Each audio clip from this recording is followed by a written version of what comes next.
you've played a lot of games in this rivalry. Yeah. But your last time going over there, I mean, does it sort of, can you introspect a little bit on all of the events you've been part of? I mean, you've seen a lot of history in this rivalry. Yeah, I mean, it's kind of crazy. Like, this is like my last UNC versus Duke game. So, I mean, I've been in a lot of highly talented games, a lot of close games, and I'm just honestly just grateful for like the overall experience of the rivalry because it's just, I mean, it goes back way before even me. So, just to be a part of this is something that you can only dream of as a kid. From even my freshman year playing with no fans no fans, until to beating Coach K and then going to the Final Four and just playing against a lot of I'm an old high school teammate. So just stuff like that. I mean, that's just something that I'm just overall grateful for, and I'm just going into Saturday with the mindset of just out there just going to have fun and come up with the win. RJ, along those lines, just sort of staying on that topic, if you had to put together like a checklist of what it takes to succeed at Duke in Cameron, because you've been on teams that have played winning basketball over there, like what would be sort of maybe some of the items that you would list off as you have to have them to play well over there? First and foremost, I would say your mindset. Like, you have to be mentally ready to play there. It's a great environment. Obviously, fans can get into it, and but I would say mindset is number one, and then at the same time, just take it possession by possession, right? So in basketball is a game of runs, and especially against Duke and the years I played them, it's always been like a back and forth game and kind of an exchange of the buckets. So just know that every possession matters. You got to get a great shot, either a great shot or either a stop as well. So mindset, possession, and staying together and kind of just having like blinders on because of the environment, because of the rivalry, right? And a lot of anticipation always gets built up for these games, a lot of pressure, and just a lot of fans and just overall bragging rights of teams on both ends of wanting to win. So you kind of just gotta ignore all of that at the same time and just go out there and play basketball like you've been doing for 20 games that you've been playing. That's the best way. Like, to answer your question, the checklist and to approach this game. Obviously, there's a lot of more things, but I think those are the main three that can allow our team to be successful. Okay. No, I'm good. Yeah, I finished. He's not your friend. Unbelievable, Chip. This is an emotional game. How do you keep from being overly emotional and keeping your voice in the game at Cameron? Just staying present. Obviously, like, it's an emotional game. It's an emotional rivalry game, and you can't really let your emotions get the best of you. You guys kind of treat it as another game on the calendar and as another opportunity to play and to get better as a team. So I think that's our best way to approach this game. Obviously, we know the story behind it, the background, history between both teams, which are really great teams, but you kind of just got to look at it as another game to play, another opportunity for us to get better and to achieve what our end goal at the end of the year is. RJ, going back to what you said to Adam's question, how do you impart that wisdom on some guys that have never played in this game and on a couple that haven't played a whole lot in this game? Kind of just get them prepared for it, like mentally and physically all week, and just to kind of just give them confidence and overall belief and faith, because obviously it's a great game to play in, and I think a lot of players would love to play in it. But at the same time, for it to be your first time, there could be a lot of like nerves and anxiety, because just in terms of you just want to play well and you want to win. So kind of just understand, like, get them to understand that yes, we're playing Duke, yes, it's a rivalry game, but don't treat it and make it something bigger than what it is. Treat it as another game like we've been doing. Our preparation has to be the same. Our mindsets have to be the same, and just understand that we're all together in this and stay together at all times, because things could go left, but we just got to remain on the same page when that does happen, because it will happen. Momentum might change either for them or for us, but just to let them understand that through it all, we're gonna be fine. We just gotta stay together and have the mindset that we're just gonna go out there and play basketball. So giving them confidence. How do you give them confidence, enough confidence to go in there, given the fact you guys lost 3 out of 4, and confidence could be wavering? Staying positive. That's the main thing. Obviously, when things don't go your way, when you're losing a lot of games and you're in those games as one possessions, it's easy to be negative and point the finger and to kind of just go down the route that feels more comfortable because we're losing. But I think the challenge in that is to face this challenge with positivity, and I think that's how my approach is going to be for this team. Yes, we lost 3 out of the 4. Okay, cool, but how are we going to respond? How are we going to pull ourselves together and approach this game with our heads high and a lot of confidence, knowing that we're going to win this game? So that's my main message. I'm going to continue to keep being positive for this team for the rest of the year, because I do really believe and have so much faith in this team that we could really just change this whole season around.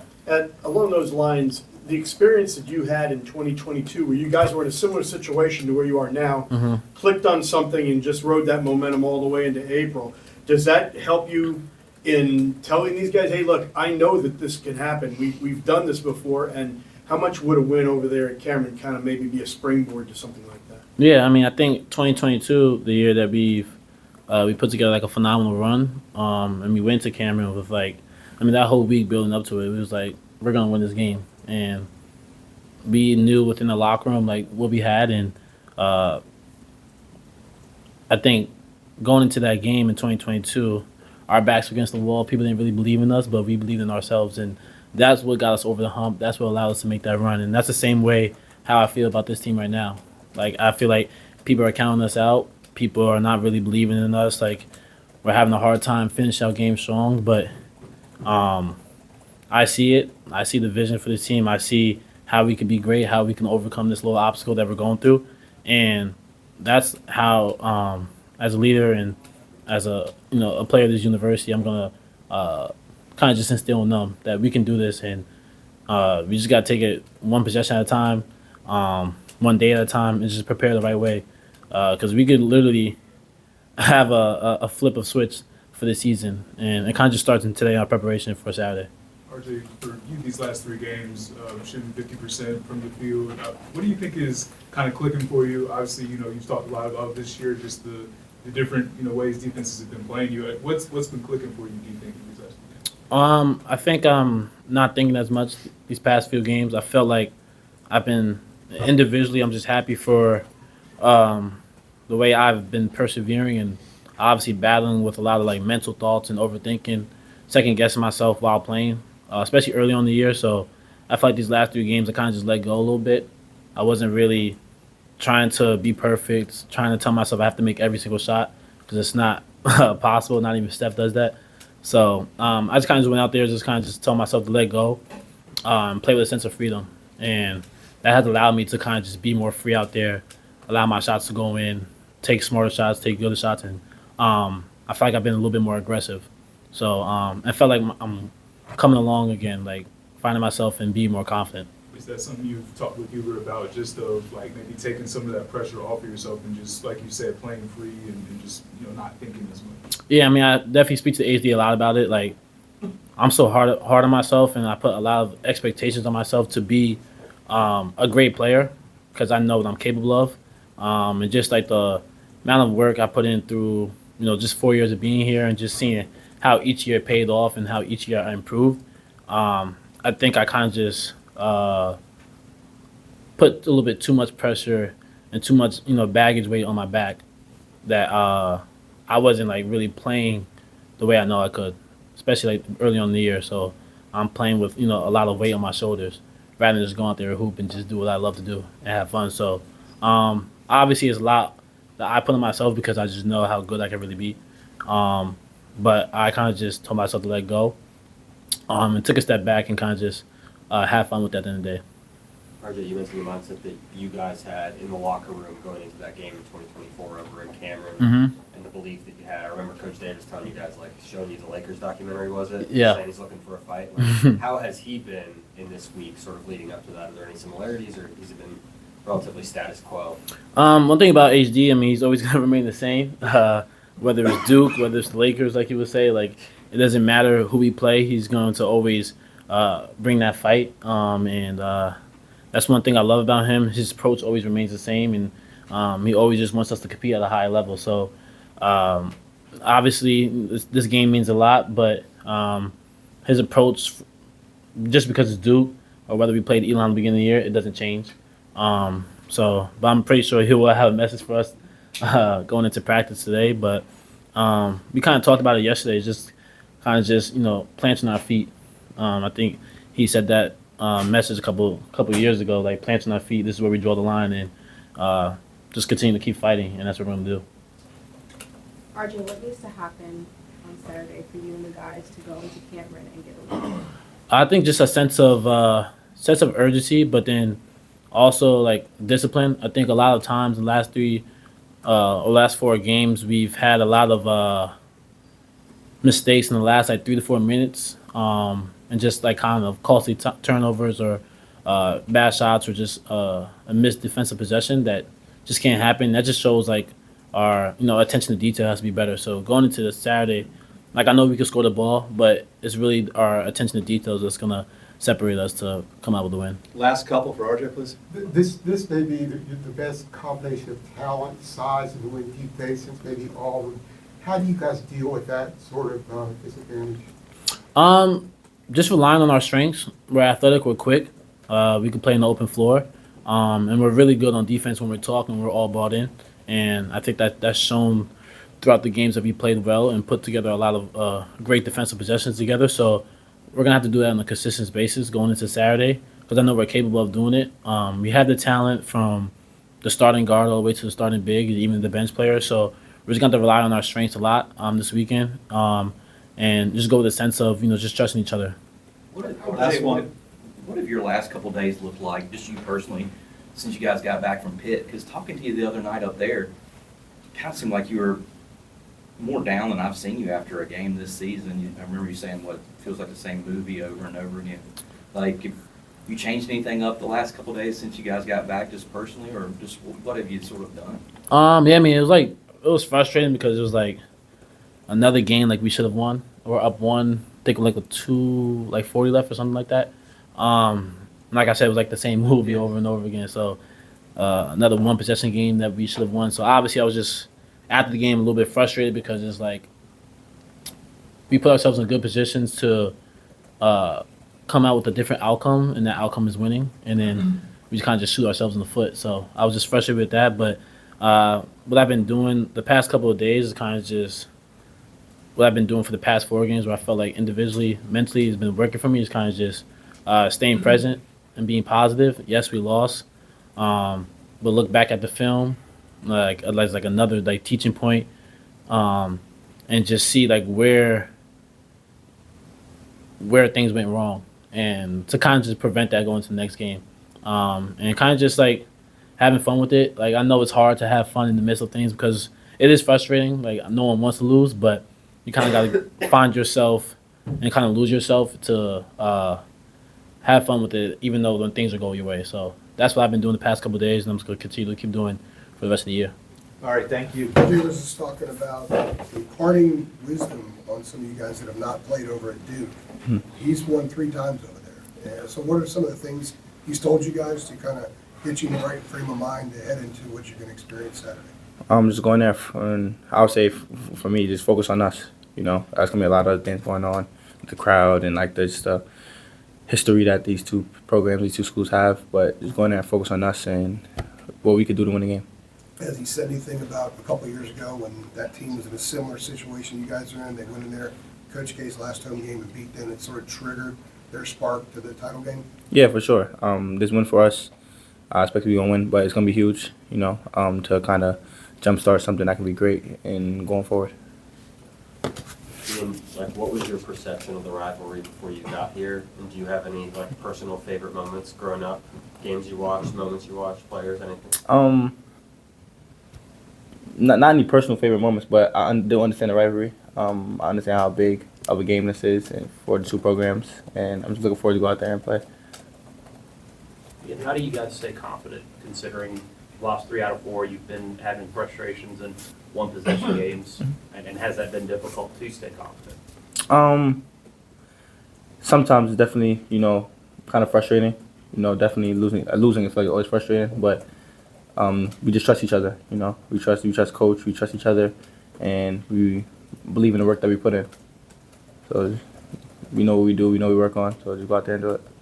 Ian, is there something for you personally that maybe hasn't been happening the last couple games or hasn't been working for you? Because I think it's 3 out of the last 4 you've been in single digits when you had that huge run before that. Is there something that you can point to or identify that maybe teams are taking away or that's just not working for you lately?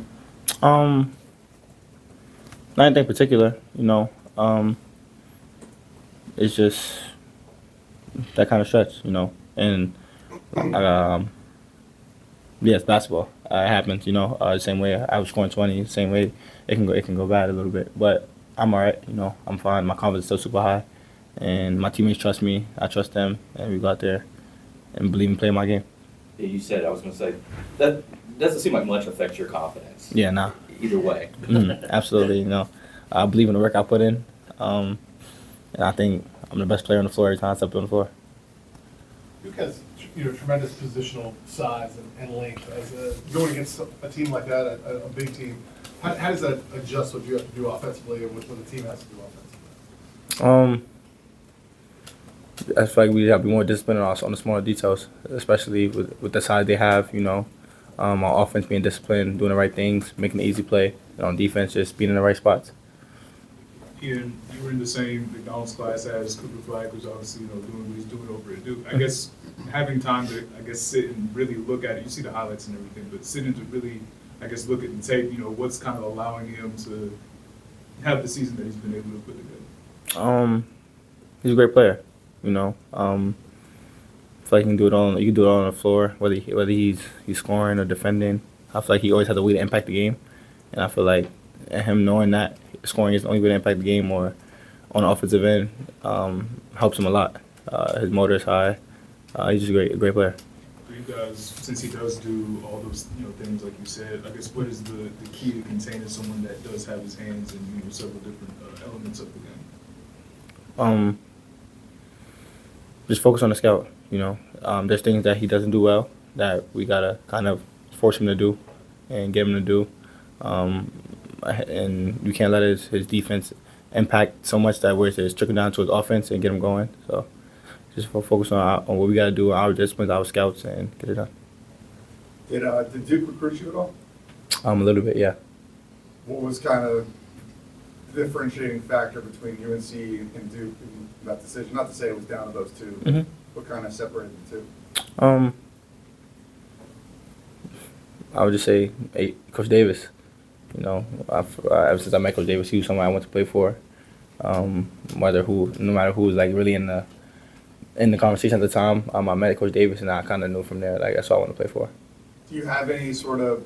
I mean, you're a highly touted player, obviously, coming out of high school. But do you have any sort of chip? The Duke guys, their freshman class always gets put up kind of on a pedestal. Does that give you any sort of chip in this game? I got to chip every game.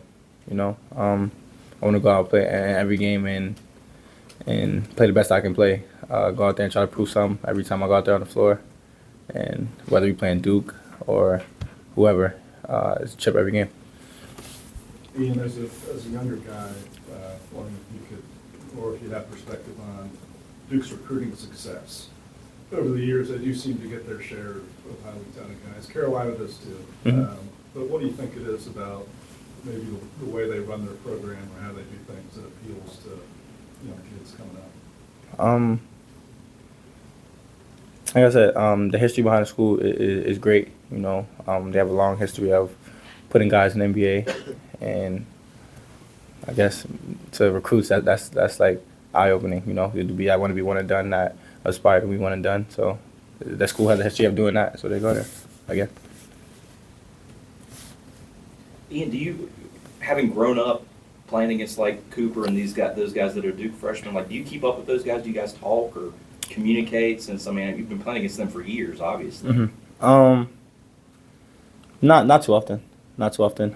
Me and Cooper are super close. We played together in USA basketball. So we kind of grow a relationship from there, and then we played together on the same team, McDonald's. But yeah, we're cool. We cool. But you guys don't text each other like, "Hey, I'll see you Saturday." Then. Nah. I don't want to talk to him for real. Okay. Well, you're good. Yeah, I'm good. And one thing that some of the guys were talking about after the Pitt game was, sometimes offensively, things can get stagnant. You guys can break down over dribble, things like that. Looking at last game, do you feel that was, I guess, some of the reason the offense, kind of stopped, producing points? And I guess what do you think, needs to change to, allow for more flow and movement? I don't think our second half offense wasn't the best. We didn't score a whole bunch, like 21 points second half, I believe. We didn't score a bunch second half. They started switching 1 through 5, and it kind of put like a pause on things for us, and we didn't get a chance to really adjust to it. But yeah, that's really what happened.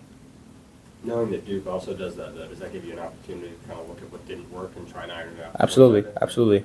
Every game was an opportunity to go out there and make changes and adjust to different looks. So we've seen it before. Now we go to practice, fix it, figure out how to attack it, and what we want to get out of it, and we get it done. Anything else? Thanks, Ian. No problem.